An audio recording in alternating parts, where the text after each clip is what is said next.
शं वरुणः शन्नो भवत्वर्यमा शन्न इन्द्रो बृहस्पतिः शन्नो विष्णुरुक्रमः ॐ शान्ति शान्ति शान्तिः।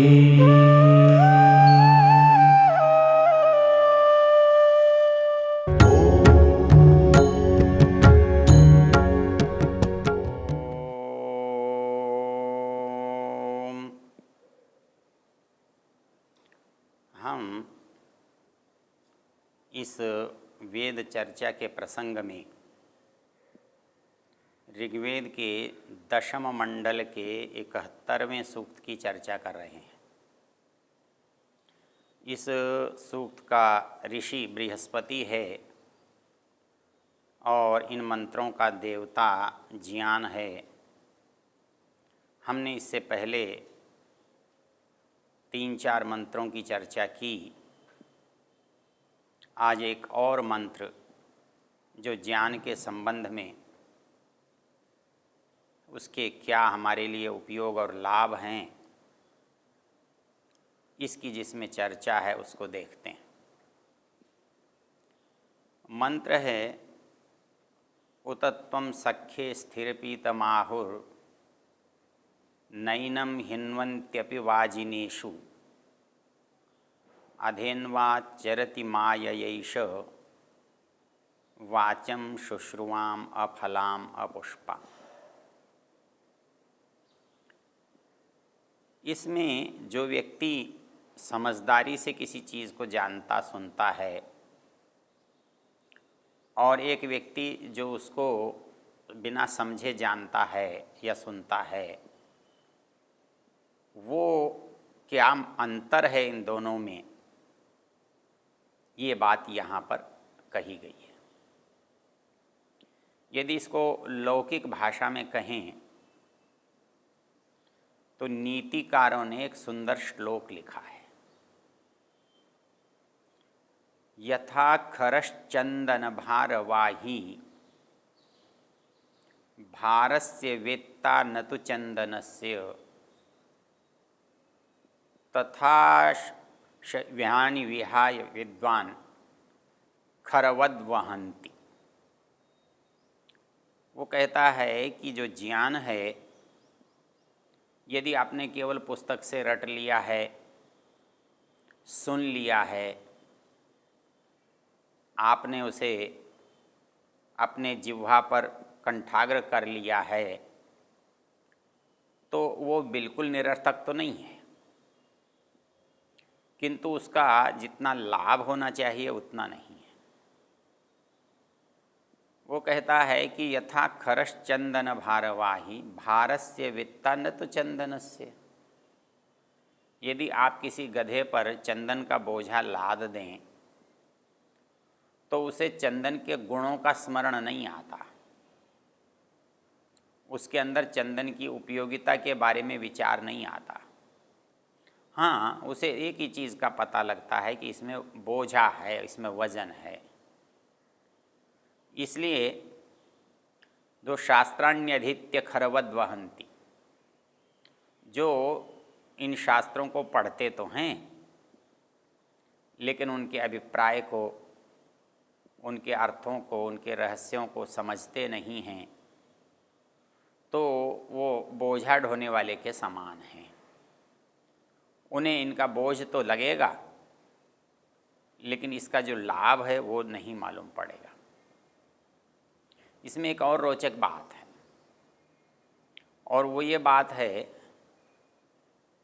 वो ये कहते हैं, ये जो मंत्र है उतत्वं सख्ये स्थिर पीतमाहु, अर्थात जो ज्ञान की एक कसौटी है। ज्ञान की कसौटी क्या है कि जिसके पास ज्ञान आ जाता है वो स्थिर पीत हो जाता है, अर्थात अविचल हो जाता है।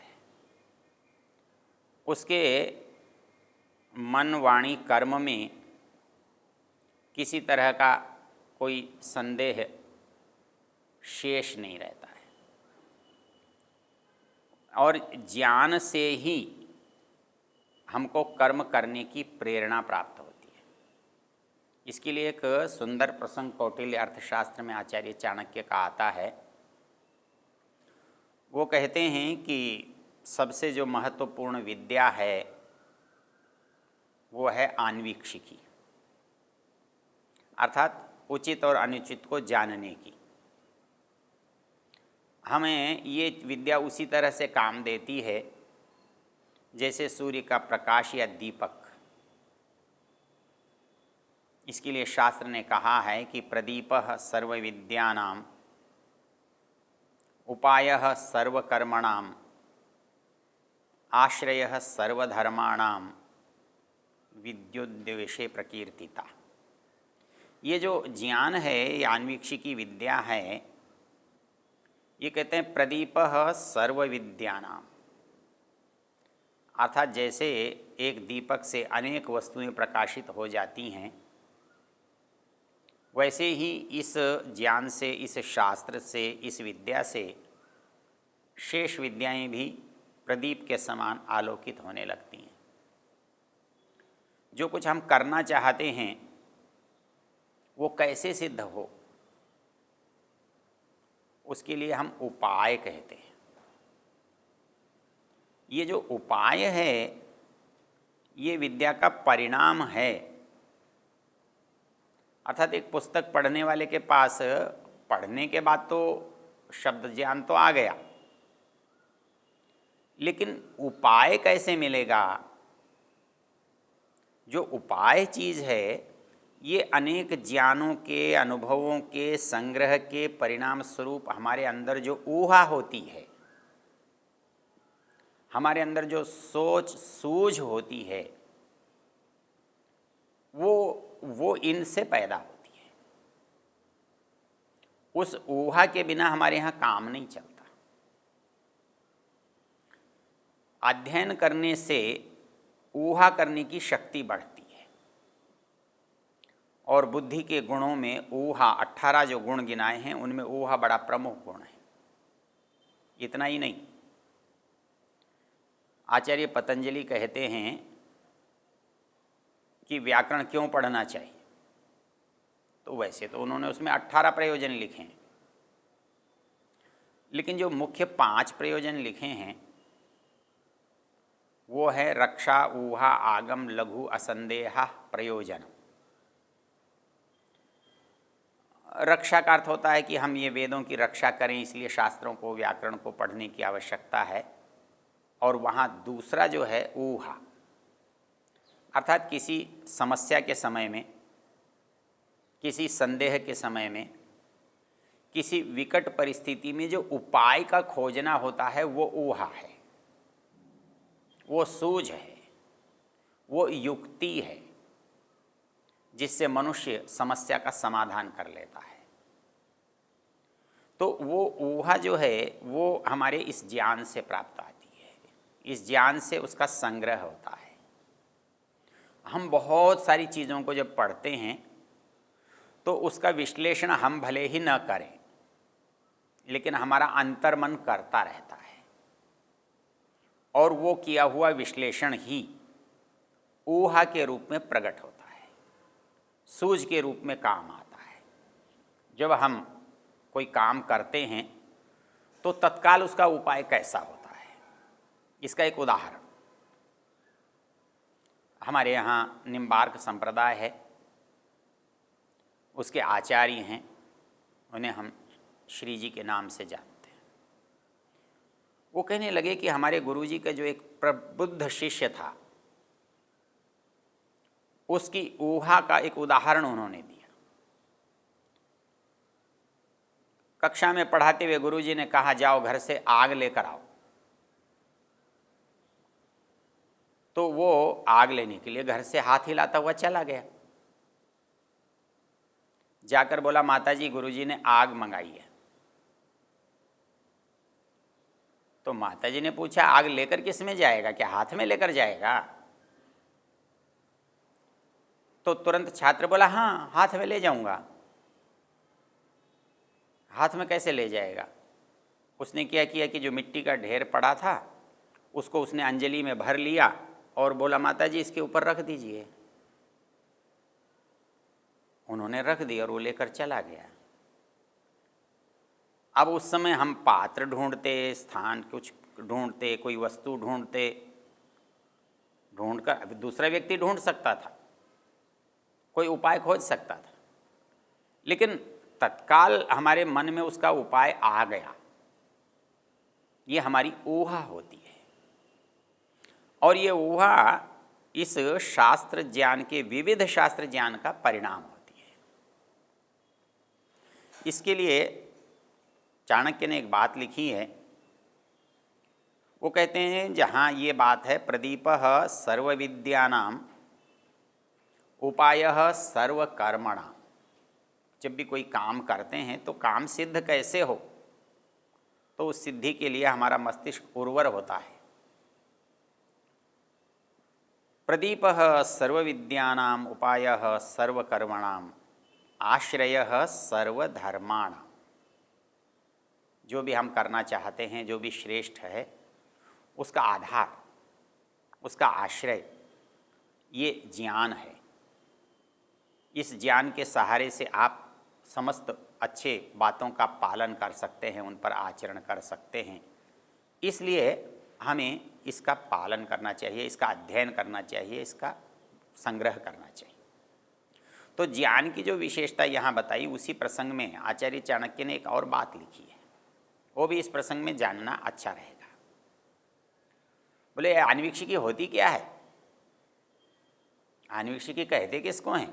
सामान्य रूप से न्याय विद्या को कहते हैं, लेकिन न्याय क्या? तो इसकी वो परिभाषा करते हैं, सांख्यम योगो लोकायतनम चेत्यान्वीक्षिकी। सांख्य, योग और लोकायत, इसका जो ज्ञान है उसको हम आन्वीक्षिकी कहते हैं, न्याय विद्या कहते हैं। कहता है कि इनको पढ़ने से क्या होता है? सामान्य रूप से लोग प्रश्न करते हैं, तुम्हारे शास्त्र पढ़ने से क्या होता है? तुम्हारे शास्त्र पढ़ने से कोई नौकरी तो मिलती नहीं, किसी काम तो आता नहीं, तुमको कोई बुलाता नहीं, तुम्हारा कोई उपयोग नहीं, तो इसका पढ़ने से क्या लाभ है? जब ऐसा प्रश्न हमारे सामने आता है तो उस समय आचार्य चाणक्य की ये पंक्ति बहुत उपयोगी होती है। ये उस उद्देश्य को प्रकाशित करती है। मुझे याद है जब कॉलेज में, महाविद्यालय में पढ़ाते हुए विश्वविद्यालय अनुदान आयोग का एक शिष्टमंडल आया, उनमें कुछ ऐसे मूर्ख थे जिन्होंने अध्यापकों को इकट्ठा करके एक बात कही कि देखो व्याकरण पढ़ने का हमें क्या फ़ायदा, दर्शन साहित्य से हमें क्या लेना देना, अरे कुछ अंग्रेजी सीखो, कुछ कंप्यूटर सीखो, कुछ तुम कमाओ और कुछ हमको दो, कुछ अब तुम रखो। इतनी स्थूल बुद्धि वाले लोग इस देश के विश्वविद्यालय को चलाते हैं। उनको ये पता नहीं है कि व्याकरण पढ़ने से क्या होता है, दर्शन पढ़ने से क्या होता है, साहित्य पढ़ने से क्या होता है, इतिहास पढ़ने से क्या होता है, धर्मशास्त्र पढ़ने से क्या होता है। हो सकता है इसको पढ़ने से धन न मिले, इससे हो सकता है आजीविका एक बार न मिले, लेकिन होता क्या है ये उनको पता नहीं है। क्यों? क्योंकि उन्होंने कभी चाणक्य को पढ़ा ही नहीं है, वो इस बारे में जानते ही नहीं। आचार्य चाणक्य लिखते हैं, सांख्यम योगो लोकायतनम चेत्यान्वीक्षिकी। इससे होता क्या है, इसको पढ़ लोगे तो क्या होगा। वो बहुत ही सुंदर एक वाक्य लिखते हैं। वो कहते हैं, व्यसने अभ्युदये च बुद्धिम अवस्थापयति वाक्य क्रिया वैशारद्यम आपादयति। मतलब सबसे पहली बात कहते हैं कि व्यक्ति को निर्णय लेने की क्षमता आती है और निर्णय लेने की, जल्दी निर्णय लेने की क्षमता आती है। ये क्या किसी पैसे से आ सकती है? व्यसने अभ्युदय च बुद्धिम अवस्थापयति, मतलब ज्ञानी होने से होता क्या है। व्यसन संस्कृत में जहाँ नशे को कहते हैं, आदतों को कहते हैं, बुरी आदतों को कहते हैं, अभ्यास को कहते हैं, वहाँ दुख को भी कहते हैं, क्योंकि सारे व्यसन दुख का कारण हैं। और अपने यहाँ अभ्युदय शब्द जो है उन्नति के लिए आता है, सांसारिक ऐश्वर्य संपन्नता के लिए आता है, उन्नति के लिए आता है, जिसको हम दर्शन की भाषा में अभ्युदय और निःश्रेयस कहते हैं। धर्म की परिभाषा करते हुए दर्शनकार कहता है, ये तो अभ्युदय निःश्रेयस सिद्धि सधर्म। धर्म वो नहीं है जिससे एक तरफ का उन्नति हो और दूसरी तरफ की अवनति हो, एक तरफ संपन्नता हो दूसरी ओर दरिद्रता हो, एक जगह दुख हो दूसरी जगह सुख हो, इसका नाम वो धर्म नहीं कहता। धर्म वो है जो दोनों परिस्थितियों को हमारे अंदर पैदा कर सकता है सुख के रूप में, अर्थात हमारा आत्मा भी प्रसन्न हो और हमारा शरीर भी सुविधा से प्रसन्नता का अनुभव करे, ऐसा काम धर्म है। अभ्युदय भी हो और निःश्रेयस भी हो। तो अभ्युदय शब्द का प्रयोग करते हुए चाणक्य कह रहा है, तो व्यसने अभ्युदय च बुद्धिम अवस्थापयति, अर्थात मनुष्य दुख और अभ्युदय सुख दोनों परिस्थितियों में अपने को संतुलित रख सके। यह एक विचित्र बात है।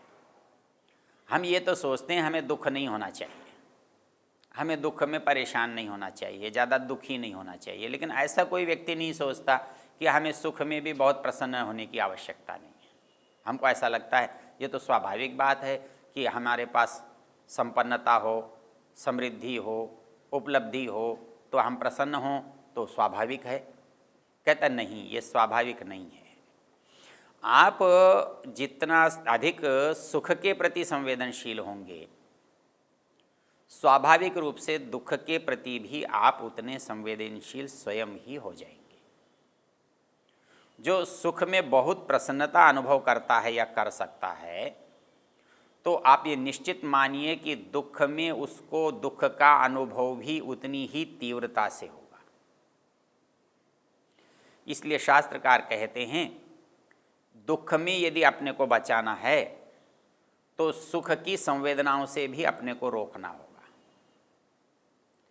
आप सुख के साथ यदि निर्विकार रह सकते हैं तो आपके दुख में निर्विकार होने की संभावना बढ़ जाती है। इसलिए शास्त्र ने कहा, आचार्य चाणक्य ने कहा, व्यसने अभ्युदय च बुद्धिम अवस्थापयति। दुख होने पर या प्रसन्नता का अवसर होने पर ये जो शास्त्र का अध्ययन है, मनन है, चिंतन है, सत्संग है, प्रवचन है, व्यवहार है, स्वाध्याय है, उपासना है, ये करता क्या है? ये सारा काम बुद्धिम अवस्थापयति, बुद्धि को यथास्थिति में रखता है, विचलित नहीं होने देता है। क्योंकि विचलन केवल एक परिस्थिति में होता है जब आप उसका सामना नहीं कर सकते, उसको पसंद नहीं कर सकते, उसका मुकाबला करने की हिम्मत आप में नहीं होती है। इसलिए कहता है मंत्र, उतत्वम सख्ये स्थिर पीतमा, मनुष्य को स्थिर होने के लिए ज्ञानवान होना चाहिए।